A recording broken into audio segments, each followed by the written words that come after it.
Halo, Assalamualaikum warahmatullahi wabarakatuh. Perkenalkan nama saya Barata Ganesa. Saya mahasiswa Universitas Galuh, semester 5 Ekonomi Manajemen. Oke, pada kesempatan kali ini saya diberikan tugas kembali yaitu membuat video pada mata kuliah Ekonomi Manajerial. Pada pertemuan 6 ya, kali ini saya diberikan tugas seperti ini, yaitu pada pembahasan mengenai penaksiran fungsi permintaan ya. Sebenarnya di pertemuan kelima sudah sih dikasih, saya udah membuat gitu. Contoh kasusnya yaitu produknya produk sunscreen. Perusahaan satunya nama saya dan perusahaan duanya juga tetap nama saya. Dan saya membuat kasusnya itu hanya pada jangka waktu 5 tahun.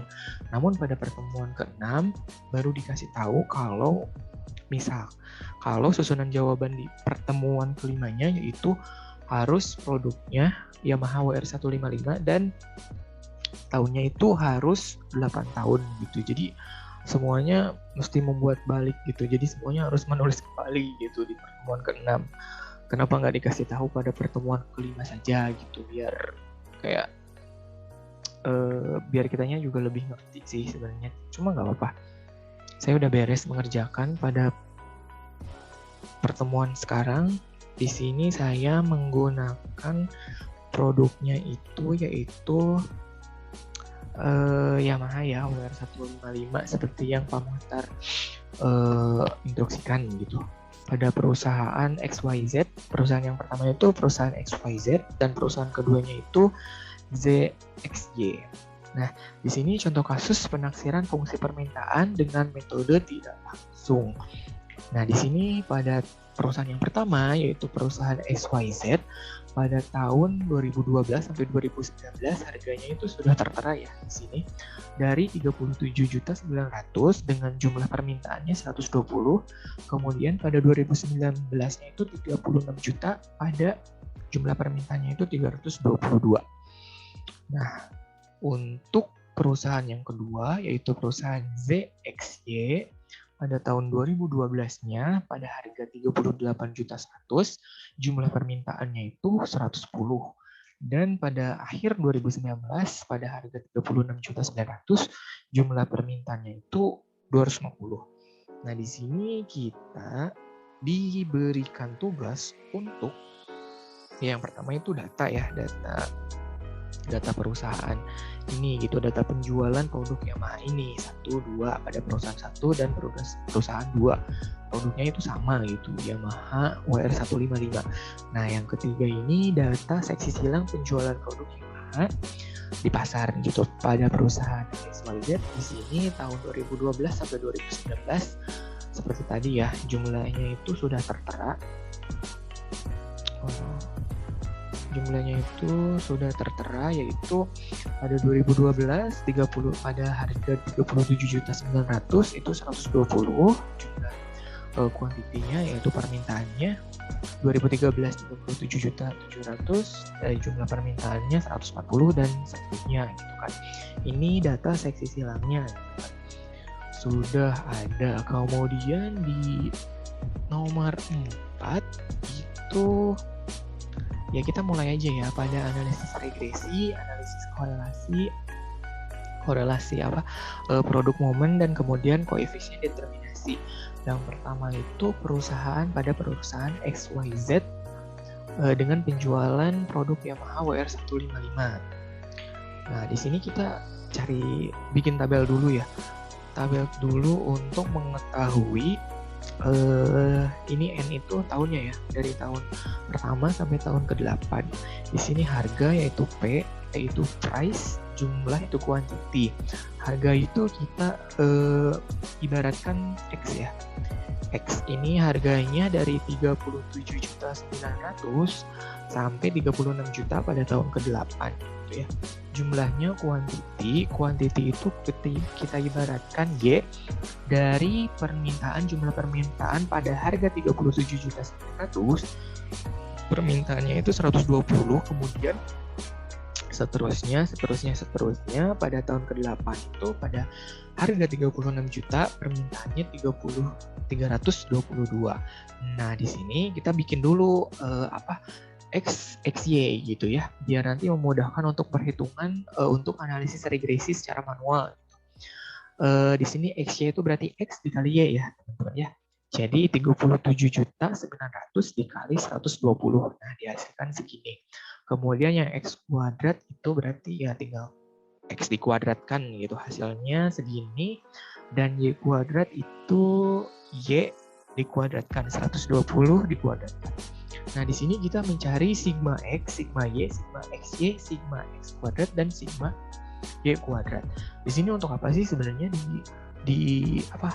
dibuatkan tabel seperti ini? Nah, di sini dibuat tabel itu untuk memudahkan nanti mencari dalam pencarian analisis regresi gitu secara manual. Sebenarnya di komputer, di Excel juga bisa sih ada rumusnya gitu kan, lebih cepet gitu pakai rumus regression gitu. Itu pada semester, kalau nggak salah semester kemarin gitu, di komunikasi komputer bisnis 2 ya, sudah dipelajari itu ada rumusnya. Namun di ekonomi manajerial kita dipelajari lagi, namun di sini kita secara manual gitu. Nah, di sini kan udah ada nih tabelnya ya, kayak sigma X, sigma Y, sigma XY, sigma X kuadrat, dan sigma Y kuadratnya udah diketahui gitu. Nah, untuk selanjutnya pada proses selanjutnya yaitu dicari B. Nah, di sini rumusnya untuk analisis regresi secara manual ya. B sama dengan N sigma XY dikurangi sigma X kali sigma Y dibagi N sigma X kuadrat dikurangi sigma X kuadrat kan. Di sini kita tinggal dimasukin aja. N-nya itu berapa? Pada perusahaan satu kan 8 tahun ya, X, Y, Z. 8 kali XY-nya 63 triliun. Nolnya kebanyakan sih, jadi agak susah gitu ya nyebutinnya. 63 triliun 97.600 gitu. Apa 63 miliar? Gak tau lah, pokoknya segitu. Banyak pokoknya. Di 8, N-nya itu 8, sigma X-nya itu 63.997.600 dikurangi sigma X-nya itu, sigma X-nya 296.400 dikali sigma Y-nya 1736. Nah, kemudian dibagi bawahnya itu N-nya tetap 8. Sigma X kuadratnya di sini ada ya, sigma X kuadratnya 10 berapa itu, banyak nolnya pokoknya 10.000 triliun. Berapa? Kemudian dikurangi sigma X dikuadratkan. Sigma X-nya kan 296.400 ya. 296.400 dikuadratkan. Nah, di sini hasilnya itu negatif 0,00011. Nah, di sini B-nya kan udah diketahuinya. Di sini untuk mencari rumus permintaan, kita bisa dicari dulu. Rumusnya ada A sama dengan Y dikurangi BX. Y-nya itu sama dengan dicari dengan sigma Y dibagi N. Sigma Y-nya itu berapa? Sigma Y-nya itu 1736. N-nya itu berapa? N-nya itu 8 ya. Periodenya gitu, 8. Di sini diketahui jadi sama dengan 217. X-nya juga udah diketahui. Dibagi 8 sama dengan 27.050 gitu. 50.000. Nah, di sini kita untuk mencari A sama dengan Y sama dengan Y dikurangi BX. Y-nya itu 217 dikurangi B-nya itu tadi minus 0,00011 dikali 37.050.000. Nah, di sini sudah diketahui ya, A-nya itu 4.498 ya. Ini bukan rupiah. Ini bukan rupiah. Sorry. Ini bukan rupiah. Nah, bisa disimpulkan berdasarkan pada perhitungan, maka dapat diketahui fungsi permintaannya QY sama dengan 4498 dikurangi 0,00011X atau Q sama dengan 4498 dikurangi 0,00011P. Nah, itu untuk apa? Di sini, jika pada tahun, ini itu untuk mencari jumlah permintaan pada tahun selanjutnya. Jadi misalkan jika pada tahun 2020 harga berubah menjadi 35.900.000, tadi kan di 2019 itu berapa? 36 juta ya. dengan jumlah permintaannya 322. Nah, apabila pada 2020 harga berubah menjadi 35.900.000, maka jumlah permintaannya itu berapa? Nah, ini bisa dicari dengan rumus Q sama dengan 4498 dikurangi 0,00011 P. P-nya itu kan harganya itu 35.900.000. Nah, di sini kan bisa diketahui. Jadi apabila pada tahun 2020 harganya berubah menjadi 35.900.000, maka berapa sih gitu jumlah permintaannya? Nah, jumlah permintaannya adalah 350. Ini pada perusahaan XYZ. Kurang lebih sama pada perusahaan kedua juga seperti itu. Nah, untuk yang kedua, untuk mencari analisis korelasi produk momen, di sini rumusnya RXY sama dengan N sigma XY dikurangi sigma X dikali sigma Y dibagi akar pangkat N sigma X kuadrat dikurangi sigma X kuadrat dikali N sigma Y kuadrat dikurangi sigma Y kuadrat. Di sini kan tadi udah tahu ya sigma X-nya berapa, nanti tinggal di-input aja. Hasilnya ini negatif 0,987. Artinya apa? Dapat disimpulkan bahwa semakin tinggi harga produk motor Yamaha WR155, maka semakin rendah permintaannya. Namun sebaliknya gitu, apabila harganya semakin rendah, maka semakin tinggi permintaannya gitu. Ini terbukti dengan tingkat keeratan hubungan yang sangat kuat. Ini kita bisa lihat ya dari tabel korelasi produk momen. Tabel korelasi produk momen.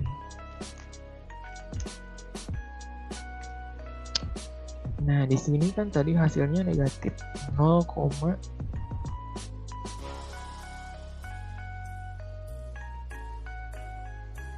nah ini 0,9 ya, berarti sangat kuat. Nah, 0,987 berarti ini terbukti sangat kuat. Nah, pada koefisien determinasi rumusnya yaitu R kuadrat sama dengan dalam kurung seperti tadi sih, cuma dipangkatkan 2. Jadi hasilnya itu tadi kan negatif 0,987 dipangkatkan 2, hasilnya menjadi 0,974. Jadi kesimpulannya apa? Kesimpulannya, proporsi penjelasan pengaruh harga produk Yamaha WR155 terhadap jumlah permintaan pada perusahaan XYZ ya, perusahaan yang pertama dijelaskan sebesar 97,4%, sedangkan 2,6% dijelaskan oleh faktor lain. Nah, jadi kenaikan fungsi permintaannya itu 97,4% itu berdasarkan memang pada harga produknya gitu, sedangkan 2,6%-nya itu faktor lain gitu. Kurang lebih sama sih pada perusahaan 2 juga seperti itu. Kita bikin dulu tabelnya gitu pada analisis regresi secara manual. Nah, pada perusahaan kedua juga kurang lebih seperti itu sih, kesimpulannya sama. Di sini untuk mencari jumlah permintaan pada tahun berikutnya juga sama gitu. Di sini Q sama dengan 4517 dikurangi 0,000116 P. Di sini apabila harganya berubah menjadi 36.500.000, jumlah permintaannya itu menjadi 279 gitu.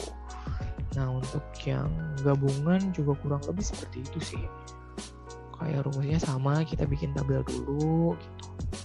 Nah, pada perusahaan kedua koefisien determinasinya 0,916. Di sini kesimpulannya proporsi penjelasan pengaruh harga produk terhadap jumlah permintaan pada perusahaan ZXY itu perusahaan yang kedua ya, dijelaskan sebesar 91,6%. Sedangkan 8,4%-nya dijelaskan oleh faktor lain. Oke, untuk perusahaan gabungan penjualan juga kurang lebih sama. Di sini ada X-nya dari 1 sampai 16 gitu kan. Pertama 8 tahun, perusahaan yang kedua juga 8 tahun, jadi 16 tahun gitu ya. Nah, di sini rumus untuk mencari B-nya juga tetap sama. N sigma XY dikurangi sigma X sigma Y dibagi N sigma X kuadrat dikurangi sigma X kuadrat. Di sini 16 ya, ini kan 8. Untuk kesimpulan analisis regresinya berdasarkan pada perhitungan, maka diketahui fungsi permintaannya adalah Q sama dengan 4536 dikurangi 0,0012P. Di sini jika pada tahun 2020 kedua perusahaan mengubah harga produk menjadi 35 juta, maka jumlah permintaannya ada ya di sini. Di sini udah saya rarkan nanti dari pertemuan 1 sampai 5 seperti yang diinstruksikan oleh Pak Muhtar, kemudian diuploadkan ke Google Drive mata kuliah ekonomi manajerial ya. Di sini juga untuk analisis regresinya, ini kesimpulannya, apabila pada tahun 2020 yang gabungannya ini kedua perusahaan mengubah harganya menjadi 35 juta, maka jumlah permintaannya sebesar segini. Kemudian untuk analisis produk momennya, kesimpulannya sama sih kurang lebih kayak gitu. Apabila harga tinggi, permintaannya rendah. Apabila harganya rendah, permintaannya tinggi. Kurang lebih seperti itu. Untuk koefisien determinasinya juga 0,963 ya. 90,63% dijelaskan. Proporsi penjelasan pengaruh harga berarti sangat berpengaruh terhadap jumlah permintaan, sedangkan 3,7%-nya ditentukan, dijelaskan oleh faktor lain. Nah, mungkin sekian dulu ya untuk tugas pertemuan ke-6 kali ini. Intinya seperti itu sih. Menjelaskan ini susunan jawaban data penjualan produk Yamaha WR155 pada perusahaan XYZ, pada perusahaan CXY, pada data seksi silang gitu ya. Untuk misalkan teman-teman untuk mengecek hasil saya boleh ya ikut untuk ikut sama-sama mengecek gitu apabila saya ada kesalahan. Mungkin segitu aja dulu pada tugas pertemuan 6 kali ini. Mohon maaf apabila banyak kesalahan. Assalamualaikum warahmatullahi wabarakatuh.